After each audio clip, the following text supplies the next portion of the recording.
Parang may narinig ako mga tol. Parang may putukan ng banda sa unahan. Oh.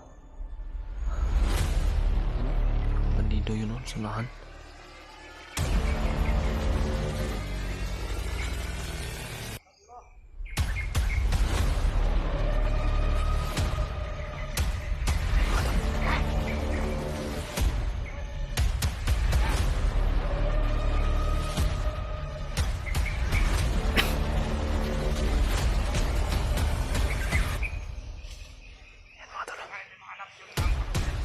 May nahanap sila na na-ambush daw. Sino kaya yung na-ambush nila? Baka ito yung mga narinig ko, mga putukan, mga bakbakan. Mga kasamaan siguro ito ba? Ay, nahanap sila na. So, yun. Iwas up tol. Isang mapagpalang araw po. Mapagpalang hapon. Anong oras na makita itong video na to? Ito pa rin po ako ngayon sa naroroonan ko. At patuloy na nagpapahinga mga tol kasi sobrang hina ng katawan ko at sobrang dami na nasuka ko na dugo sa nagmula sa loob ng katawan ko at nailabas ko sa kagabi sa bunganga ko.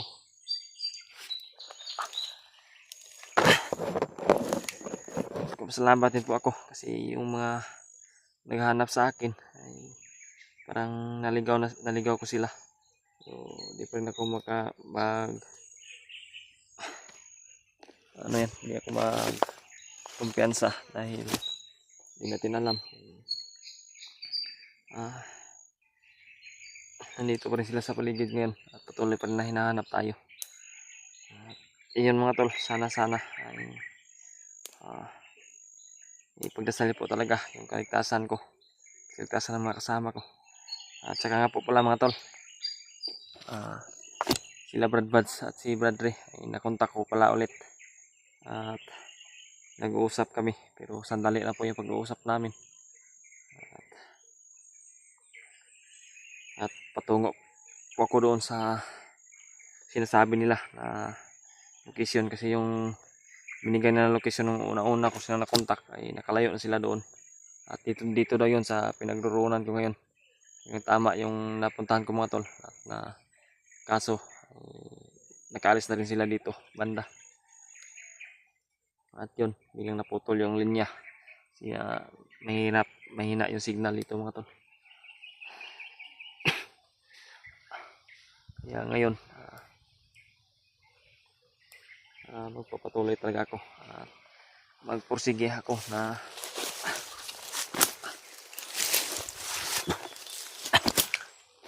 kaya ko po na maglakbay ng kahit mahina lang basta ang importante na makapaglakbay ko patungo doon sa sinasabi nila na location po.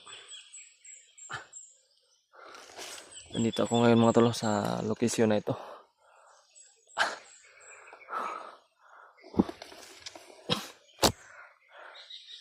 Kahit na sa sobrang dami ng dugo na naisuka ko mga tol, nung kinargahan ko yung sarili ko na sinubukan ko na kinargahan ay nagpapasalamat din po ako kasi parang may epektibo po yung ginawa ko na pagkarga ko sa sarili ko. Pero di tulad ng yung iba yung magkakarga na palakasin tayo kasi hindi naman pwede na ako talaga yung magkakarga sa sarili ko kasi nga dapat yung iba dapat yung magkakarga. Pero kahit ganun mga tol, importante na maayos yung pakiramdam natin ngayon. Uy, parang may narinig ako mga tol. Parang may mga putukan doon banda sa unahan. Oh. Yan oh.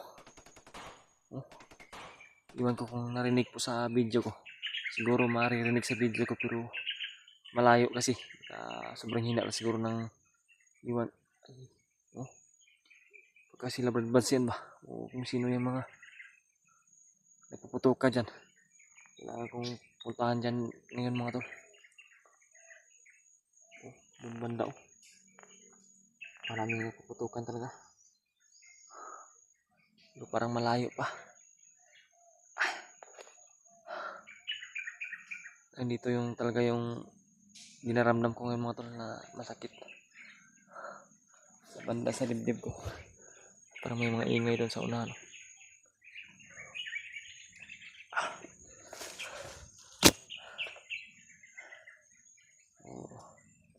Yun mga tol, sana i-share itong video na ito sa Kilabad Buds kung saan sila banda ngayon para malaman nila na patungo na ako doon sa pinagsasabi nila na location binigay nila sa akin.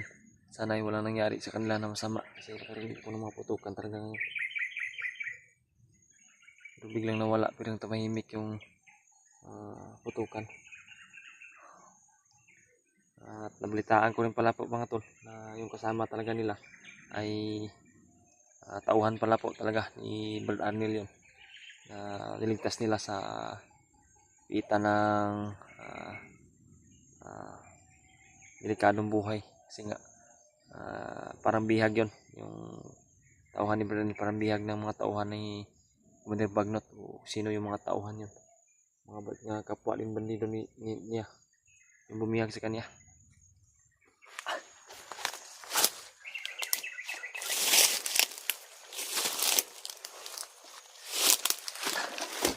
Kailangan na itong pagkakataon na ito mga tol ay kailangan na wala talaga mangyari sa akin. Kailangan kong panitilihin yung kaligtasan talaga ng buhay ko kasi nga muntikan ako, ilang beses na muntikan na yung buhay ko. At marami din po napaabot sa akin ng mensahe na si Brad Julius ay sobrang kawawa daw dahil bibitayin daw siya ng mga tauhan ni sino yun, Commander Adrian. Wala tayong magagawa mga tol kung ano yung gagawin nila sa kay Brad Julius kasi nga ako ngayon ay delikado rin po yung buhay ko ngayon kasi nag-iisa ako at wala akong kasama at sobrang nahihirapan ako mga tol sa pagkikilos ko ngayon. Sobrang hina ng katawan ko pero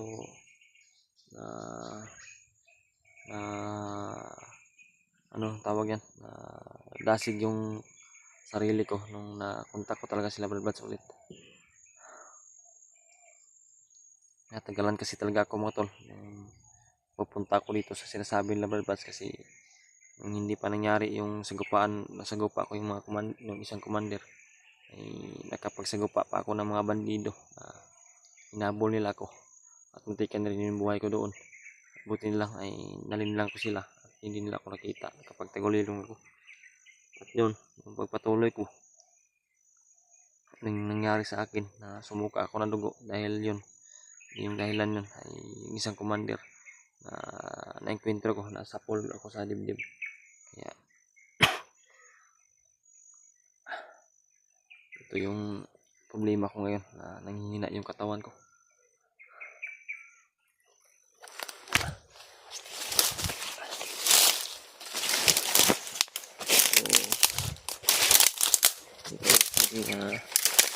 Mangamba, alam natin na yung Panginoon talaga ay gagawa po yan ng daan para hindi tayo mapahamak, hindi ako mapahamak dito.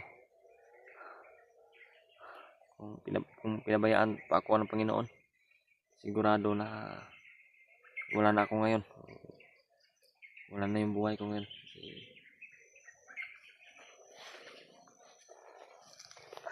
Sobrang dami nang naengkwentro ko, sobrang dami nang umabot sa akin. Kung pinabayaan pa ako ng Panginoon, sigurado nahuli na ako. Ano nang nangyayari sa akin ngayon, baka bihag na rin nila ako.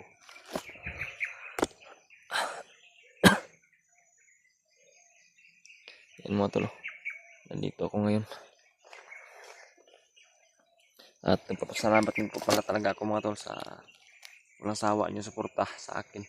At sa mga lahat na nag-aalala sa aking kalagayan, sana ay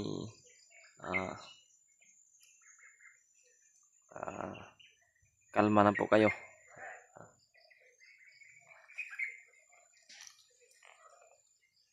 Parang may busis din mga tula. Parang bandido yun nun, sunahan.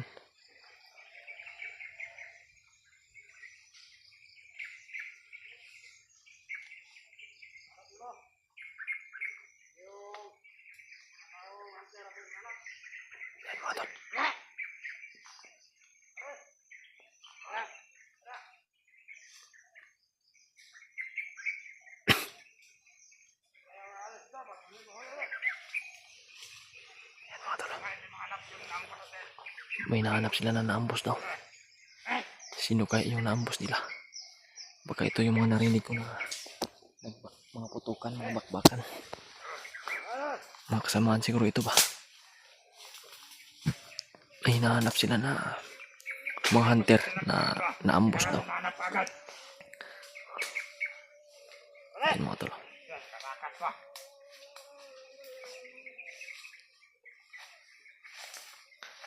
Sana ay di tayo mahalata dito.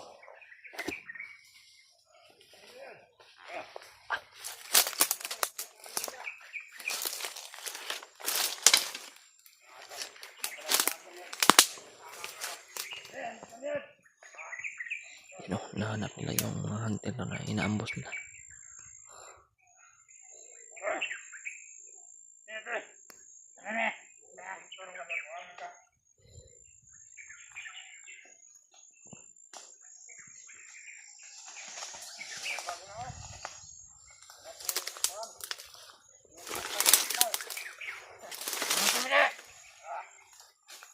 Mga tol, lumahan na sila.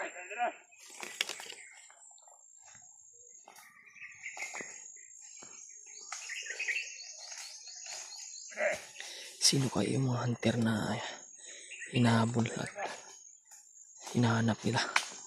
Naambos na nila po mga tol.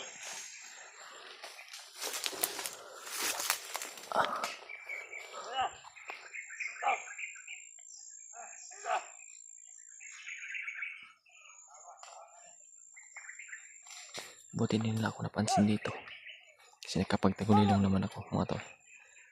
At hindi na talaga ako makikita. Kaiba yung mga suot nila mga tol. May mga suot silang damo sa katawan nila. Yan yung delikado mga tol. Na pag hindi ko sila nabantayan, kasi sila yung makabantay sa akin, delikado yung buhay ko.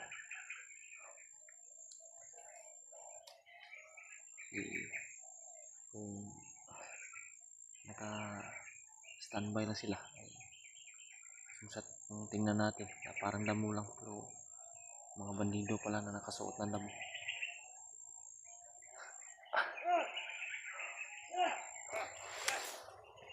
Kailangan ko magandaan mga to.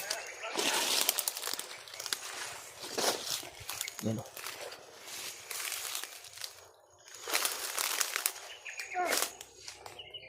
Yan. Pagbastan yung motor.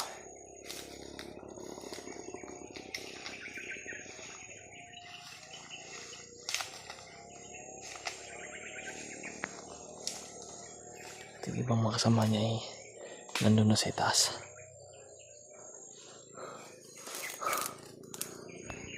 Kailangan ko iwasan sa motor. Kailangan ko magdandahan na.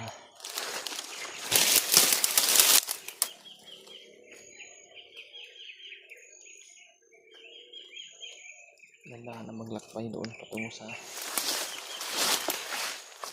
sinasabi mo dribad sa akin.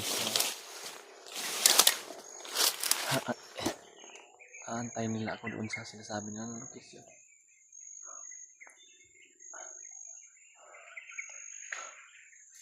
Kailangan ko magmasid muna bago ako patuloy. Kasi nga delikado talaga yung buhay ko.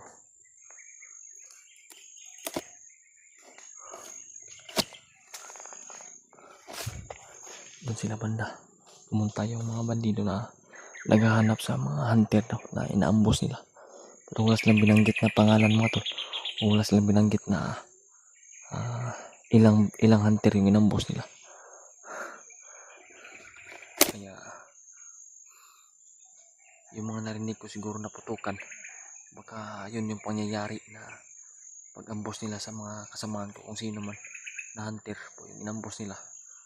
Sana ay paki-comment po mga tol, o paki-share po ng video kung sino man yung mga hunter na naambos nila. Kasi nakarinig talaga ako ng mga putukan kanina mga tol, kahit malayo po ako sa kinaroroonan ko sa mga sa nangyayari na putukan, ay rinig ko po sa tinga ko, at siguro rinig din po sa camera ko yun, yung mga putukan na yun. Nagbabaka sakali ako, sana sa pagpunta ko doon sa sinasabi na Bradbats na location na naroon sila, ay sana ay nandun sila para magkatagpo na talaga kami. Kailangan ko lang talaga yung mga kasama mo to para matulungan ako sa aking pakiramdam ngayon.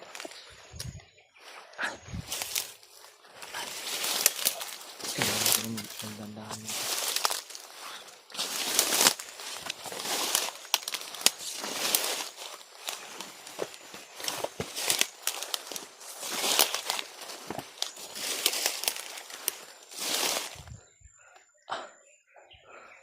Grabe. Kung magmadali mo to. Magmadali mo sa paglalakbay patungo doon.